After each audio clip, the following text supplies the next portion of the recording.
O caso do delegado Ademir Melo Júnior, morto perto de casa quando passeava com o cãozinho de estimação em julho de 2016.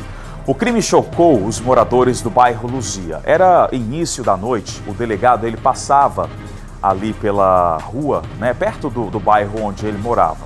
O Ademir, ele passou por várias delegacias do estado de Sergipe, estava trabalhando na delegacia de Estância, à época em que ele foi assassinado. Ele passeava com seu animal de estimação perto do condomínio onde ele morava quando foi vítima, do assassino. As imagens da época do circuito interno de segurança, para quem não lembra, ele estava passeando e passava o assassino com uma moto. Assassino este que chegou perto do delegado, atirou e fugiu. Só que aí, à época do crime, foi dito que seria um latrocínio, que é o roubo seguido de morte. Mas aí foram levantados alguns questionamentos. O que é que foi levado do delegado? Bom, a defesa acredita que o crime não foi o latrocínio, e sim uma execução. Teria sido um crime de mando. Dúvida que hoje prejudica o andamento do caso na Justiça. A Justiça ainda procura entender o que de fato motivou o assassinato do delegado. Você vai ver agora todos os detalhes da reportagem do Marcos Couto aqui nesta câmera. Vem e fecha na tela do Balanço Geral Manhã. A segunda audiência referente à morte do delegado de polícia Ademir Melo Júnior aconteceu no início da manhã desta terça-feira e foi encerrada por volta das 14h30. 4 pessoas foram ouvidas, entre elas uma jovem que foi testemunha ocular, que no dia do crime, 18 de julho de 2016, o delegado de polícia fazia caminhada, quando foi abordado por Anderson Santos Souza, o principal acusado de deflagrar vários tiros de pistola, onde infelizmente o delegado de polícia veio a óbito. De acordo com informações da polícia, foi um latrocínio, um roubo seguido de morte. Na concepção do Ministério Público, não foi bem assim. E por isso, as pessoas foram ouvidas, entre elas uma jovem que foi testemunha ocular, mas fez questão da retirada do acusado da sala. Como você consegue observar aí, o Anderson Souza sendo retirado por policiais e levado para a sala de custódia. O advogado de defesa, Joseph Barreto, conversou com a nossa equipe de reportagem e trouxe detalhes do que aconteceu aí na sala e no processo. O que exatamente fez o seu cliente? Eu não vou entrar nesse mérito, Marcos Couto, que aí eu estaria antecipando um depoimento que ainda vai ser prestado, tem testemunhas que ainda precisam ser ouvidas. Inclusive, chegou a informação hoje, no processo, que chegaram novas provas, que prova que algumas testemunhas mentiram em juízo e essas pessoas vão ter que ser ouvidas novamente. A próxima audiência está marcada para o dia 18 de dezembro. Inclusive, eu tinha me retirado do processo, voltei hoje a assumir a defesa de Anderson, porque fui intimidado pela viúva, a promotora, a senhora Carolina Leão, e acabei saindo do processo, mas retornei. Inclusive fiz questão de constar em ata de audiência que seja oficiado aos advogados do Brasil, a fim de garantir minhas prerrogativas e a fim também de que seja garantido o direito de defesa do meu cliente, direito esse abarcado pela Constituição e direito também garantido a mim como advogado, que posso defender qualquer pessoa, independente do que ela tenha feito. E fiz também com que requeria ao juízo que ele oficiasse a Procuradoria-Geral do Estado para que apure a conduta da promotora, que aqui ela funciona como assistente de acusação, representada por Dr. Alonso, aqui ela não é promotora de justiça, para que apure a conduta dela, a fim de que ela seja imparcial nas audiências que ela venha fazer comigo.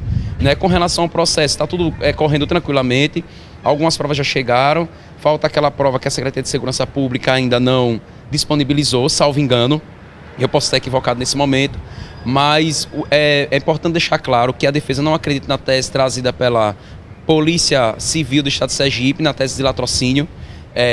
Uma pela entrevista que já foi feita pelo meu cliente, pelos depoimentos que já foram prestados, pela própria posição da família, do assistente de acusação, pela própria posição do representante do Ministério Público, na pessoa do Dr. Rogério, que tem conduzido brilhantemente esse processo, sem máculas, até o presente momento. E quero deixar claro, mais uma vez, que irei funcionar nesse processo como advogado. Espero muito que o Ministério Público e a OAB garanta que a defesa do réu seja garantida nesse processo e que eu possa funcionar nesse processo tranquilamente como advogado, sem pôr em risco a minha profissão. Doutor Joseph, quais foram as pessoas que foram ouvidas nesta audiência? Foi ouvida a empregada, né, que hoje ainda continua sendo empregada, não, a doméstica da senhora Caroline, que é doméstica desde a época dos fatos. Foi ouvida a irmã, a senhora Luciana, um depoimento muito comovente, inclusive. Foi ouvida a senhora Brenda, que foi uma testemunha ocular. Foi ouvido um policial que estava sentado no bar no dia, mas que não trouxe muita contribuição para o processo. O depoimento principal no dia de hoje foi o depoimento da última testemunha. E vamos ver agora no dia 18 o que é que vai ocorrer, né? Tem algumas manifestações aí para serem feitas pelo representante do Ministério Público. A defesa vai aguardar que o Ministério Público se manifeste sobre as provas que chegaram aos autos e sobre essa reoitiva dessas novas testemunhas, que eu não sei quais são, que ele vai querer que sejam reoitivadas pelo juízo, né? Doutor Joseph, o senhor já conversou com o seu cliente? O que foi que ele disse? Eu já conversei com ele, as informações que ele me trouxe até o momento é o que já existe nos autos. Eu não vou me aprofundar nessa questão, inclusive estou indo no Compajaf essa semana tentar uma conversa reservada com ele, para ver se ele me traz novos fatos, até porque esse processo é muito conflituoso, ninguém sabe onde é que está a verdade. O próprio Ministério Público não acredita em muitas teses, o próprio assistente de acusação, que representa a família de Ademir, quando eu digo família, pai, mãe e irmãos, também não acredita em algumas teses. Muito conflito e a gente precisa saber onde é que está a verdade, e eu, enquanto advogado, preciso também saber onde é que está a verdade do meu cliente. E aí vou tomar as providências essa semana, que é para saber se vai chegar alguns fatos novos. O assistente de acusação, Dr. Gutenberg, que defende o lado da família de Ademir Melo, conversou com a nossa equipe de reportagem. Também é contrário, com essa versão da polícia, que houve latrocínio. Nós vamos ouvir mais algumas testemunhas que foram referidas, outras que precisam ser reinterrogadas, porque há fatos novos importantes para o processo. E cada dia mais a gente tem convicção de que a hipótese levantada pela Polícia Civil de Sergipe de latrocínio, ela está afastada, tá? A gente tem convicção muito forte, acho que tanto a assistente de acusação quanto o Ministério Público, de que é um crime de mando. A gente só precisa descobrir a real motivação dessa tragédia que aconteceu aqui em Sergipe. Quando o fato acontece, a notícia aparece, com imagem de Remy Costa, apoio de Zé Augusto, direto do Fórum Gumercino Bessa, Zona Oeste de Aracaju, Marcos Couto. E olha, pessoal, uma das irmãs do delegado Ademir Melo confirma que a família acredita que o crime foi homicídio e espera esclarecer o caso o mais rápido possível. Veja a entrevista dela ao repórter Marcos Couto, coloca no ar.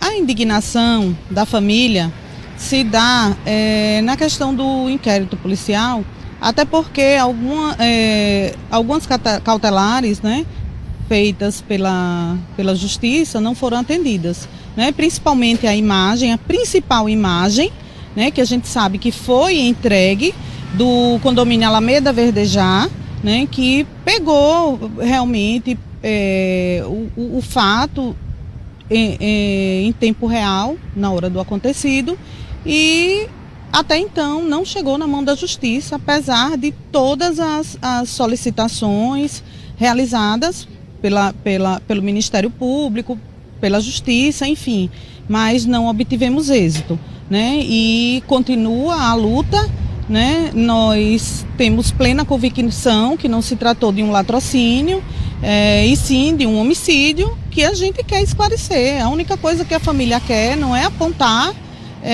culpados. Na verdade, o que a família quer é esclarecer, porque nós temos o direito de saber o que aconteceu com o nosso irmão, né? E principalmente um integrante da estirpe de Ademir, que fazia parte da Secretaria de Segurança Pública.